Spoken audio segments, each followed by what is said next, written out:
I put a lot of takes into this one yesterday, and I never ended up coming around to a video that I felt had an appropriate tone to it, and I found that I was just really getting worked up and frustrated. So I'm coming back to it today. I have an idea of how I'm going to do things differently and try to keep this pretty short.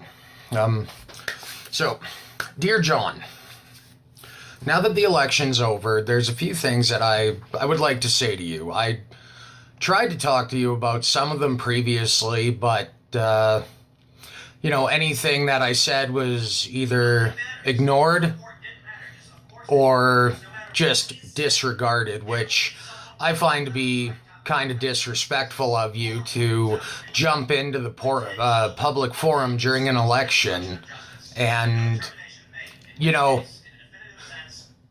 espouse ideas and demonize the opposition while at the same time actively ignoring or disregarding anybody who might question what you think.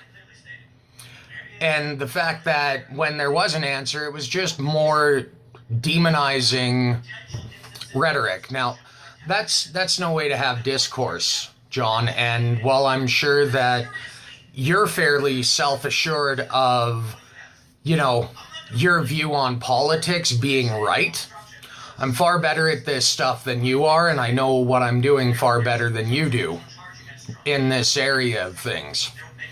So take this with a grain of salt, John. It's with respect. I know that this isn't truly reflective of your personality, but if you don't want to engage me in a discussion of ideas, then you leave yourself open to being scrutinized by other means. So it's nothing personal. You're a good friend.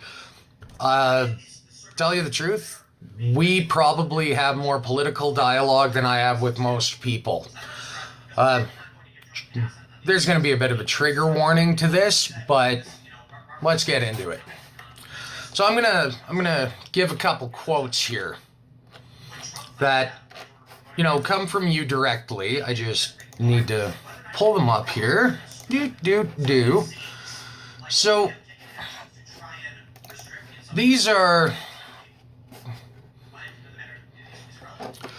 Okay, there's one. Okay, so my statement of I wasn't aware that 30% of the population collectively was smarter than the other 70% of everyone else who participated in the democratic process.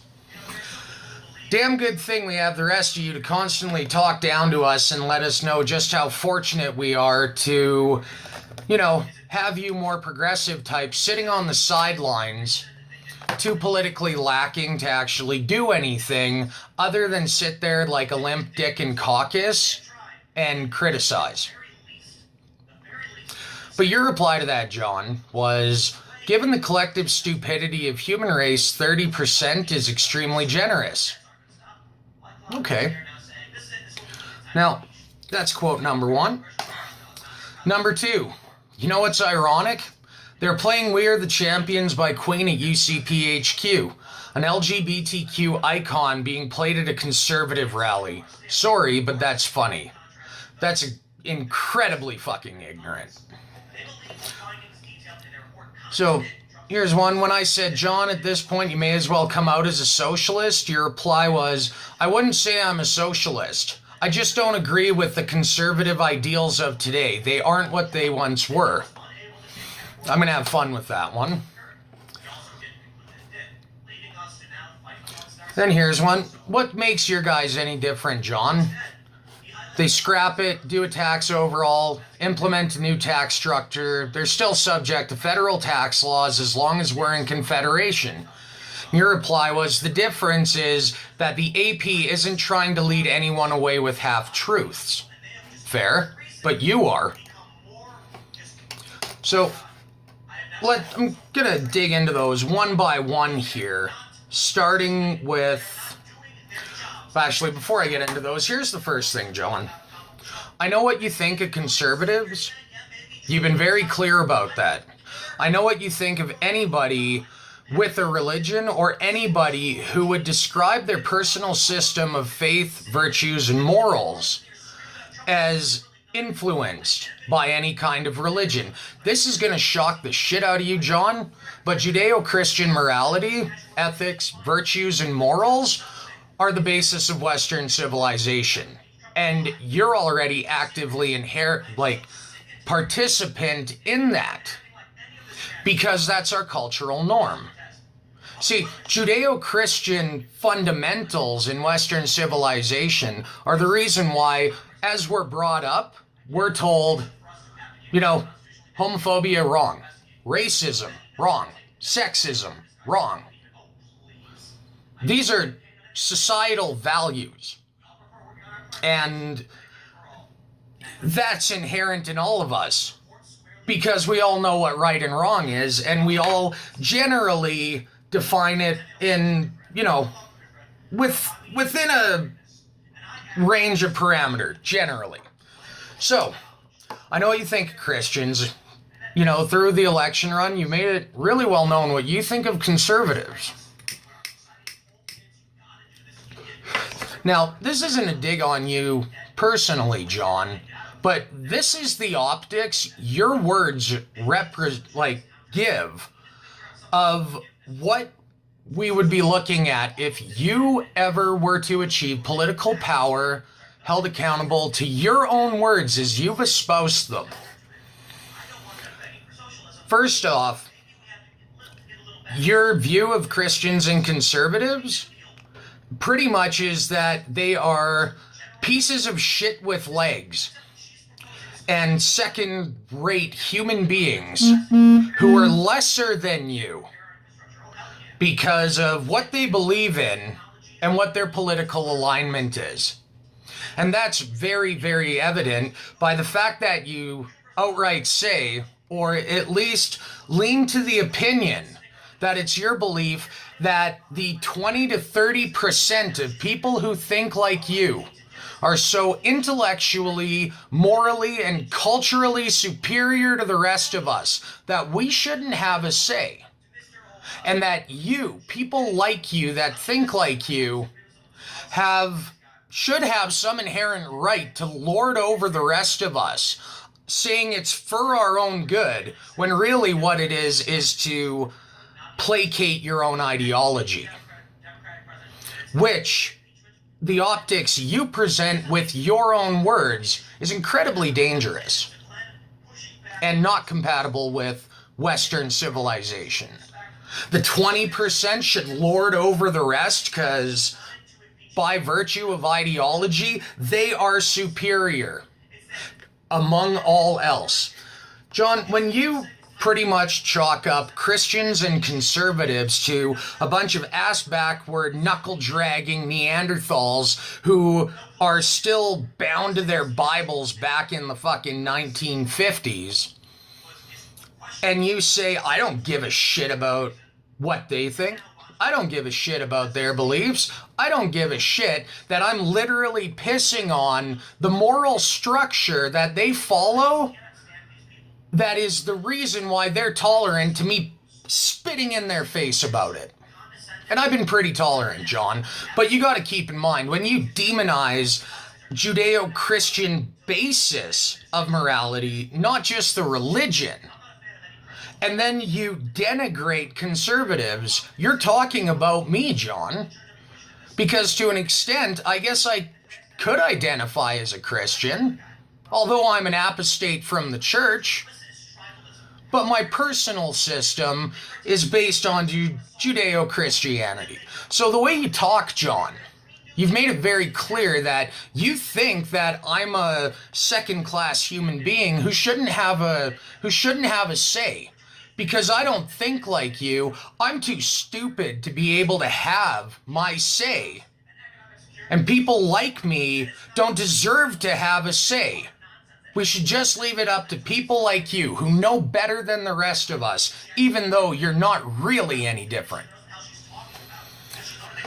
So, now, I mean, for one thing, when you start saying, no, these people don't get a say, that's elitism. So, you're an elitist. You're an elitist, and I'm a second-class person. Now, your other one that you say, and again, going back to what you think about conservatives, John, they're playing We Are the Champions by Queen. Like, really? Are you honestly so ignorant that you don't... No. You're either willfully ignorant or honestly that stupid to believe that the social fucking stigma of traditional Christianity is espoused by fucking the status quo of North American society up until 1969. Because I know my history of the gay rights movement, John.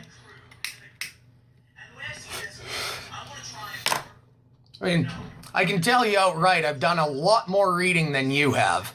You might want to put down the beer and the guitar on the weekends and pick up a fucking book. The implication that conservatives or Christians are inherently against the LGBTQ community to the point where you perceive it to be some cosmic accomplishment or some cosmic paradox that people rooted in Judeo-Christianity with conservative political leanings are too ignorant to appreciate art made by a gay person. So now I'm going to stretch your logic. Because I'm a straight white Christian conservative, I am no longer allowed to enjoy music written by gay people. Okay. By that extent of logic, John, I will not go see Avengers Endgame because according to you, and keep in mind, you know better than me, according to you, because I'm white and Black Panther's black, that's off limits to me. That's too progressive for my inferior conservative mind, isn't it, John? So I'm going to stop listening to rap too, John, because you know better than me. And they're an oppressed minority that us damn evil conservatives are out to get. You know, we're gonna go out and round up all the people of color and the LGBTQ community in their sleep and expel them. We couldn't fucking do that even if we wanted to, you dolt. So, what? No, let's carry on. You find it funny, John? I do too. You find it funny because you're holding up some straw man stereotype of your ignorant perceptions of conservatives or Christians. You find it funny because you're holding up a straw man stereotype and saying, look at what a joke these people are. Well, you know what, John? I find it funny, too, because that's about the most ignorant fucking thing I've read all year, and I think it's hilarious that you could so brazenly, lacking self-awareness, put your ignorance on full display. I mean, like, really, John, I never had any idea this whole time I've been saying that we're friends that you thought I was a fucking, you know, intellectually deficient, regressive, second-class person compared to you. But I thought we were friends. Then when I said you may as well come out as a conservative, I mean as a socialist, I do take that back. That was just kind of a half-joking jab. But then you say, I wouldn't say I'm a socialist. I just don't agree with conservative ideals of today. They aren't what they once were. But you identify as a conservative, John, and you're not. You're not a conservative. See, here's the thing. If you have an object, alternately to the object, you have a definition of it. The definition defines the object. So if you have a sphere, and you have the definition of a sphere, well, if you were to take the definition and, you know, rewrite it to say a sphere is no longer a sphere, it's a square, well, it doesn't change the fact that the sphere is a sphere. And if you were to try to do that or convince somebody that that sphere is a square, you're fucking deluded. However, you can take the definition of a sphere and you can take the sphere itself and you can cut four sides in the top and bottom of it. And now the definition no longer applies to what it is that's changed. The definition of conservatism didn't change, John. You did. Because conservatism is defined, but you're not. You're not defined. In fact, you've intentionally obfuscated your own self-definition by saying you're a conservative, but denigrating conservatives and holding up the straw man. To, what, make other people hate us more because you do? To bring other people on board with your ignorant prerogative of things? I mean, do what you want, man. It doesn't affect my life, really. I just kind of tired of, constantly being told that I'm a intellectually deficient, regressive piece of shit who's inherently homophobic, sexist, xenophobic, and some kind of a racist bigot when nothing could be further from the truth. But you even said, I'm going to continue with my rhetoric because I'm right. Well, John, you should be careful about calling people your friends and then acting against them and then saying, I'm going to continue acting against you, but we're still friends. Not really, John, because the impression you give in your... the impression that you give as espoused by you is that I'm not your friend, John, is that I'm your enemy. And that I'm something to be feared by people of color and gay people and any other kind of minority. Well, I mean, that's a pretty big fucking lie to tell about somebody, John. Because I'm pretty sure you wouldn't appreciate it if I was going around saying, hey, you know what? John's You wouldn't appreciate it if I was going around saying, John is an identitarian, far left, ideology espousing, socially segregating xenophobe. Because when 70% of us out there, John, represent something that you're espousing bullshit about, well, I think there's enough said on that. So anyway, let's go back to that first quote now. The one about the UCP... Oh, no, because we already covered that. I'm just going to end it here. Pretty much, John, between the demonization of people like me, between your lack of willingness to actually have a discussion with me on ideas in favor of just ignoring me for having dared question my superiors. You're an unethical liar because it is unethical to claim to be a conservative and then try to build a base off the conservatives for a libertarian party by fear-mongering and denigrating us to the minority groups, but then trying to get us to hate our own? Why? So you can get more support for the Alberta Party? You're not a conservative, John. I mean, the way I know you, because I know you better than this is painting you up to be, you're not a conservative. You're a down-the-center libertarian or a center-left liberal, because the political ideologies don't change, John, but you do. So don't change definitions of things just to justify your own bullshit. The world doesn't work that way. A spade is still a spade, even if you call it anything else. The optics you painted up yourself with, John, is that, I'll put it up this way. Here's what you're espousing. Identitarian, segregational politics. Frankly, when you don't let the majority dictate the course of public government, you've moved away from democracy. And when you start imposing the opinions of the minority over the masses, That's tyranny. That's fascism.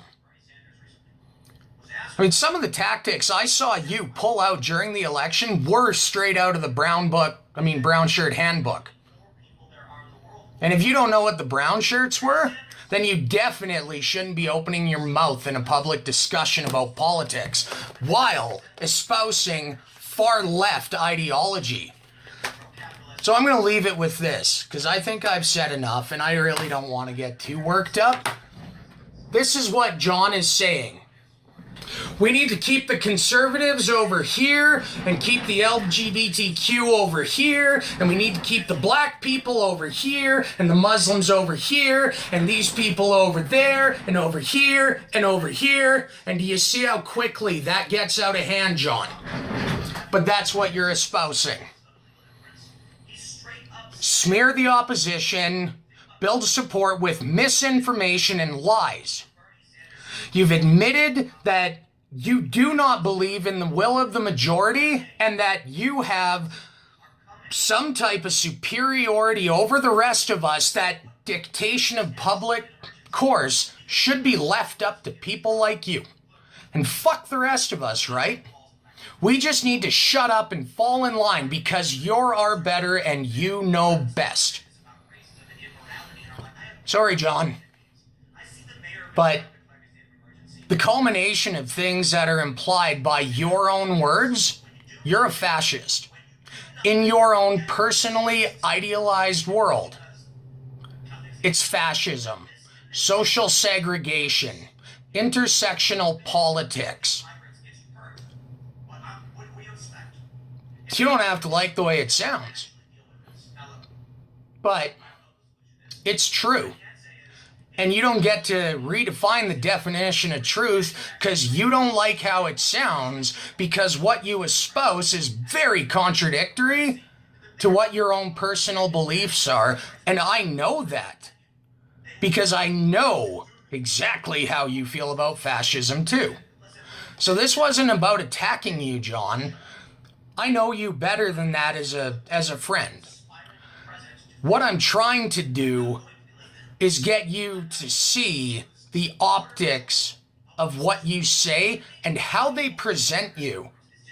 Because if you're going to go and engage in the discourse, John, and you're going to keep doing it the way that you're doing it, you're not going to get very far with getting people to listen to you. Just saying.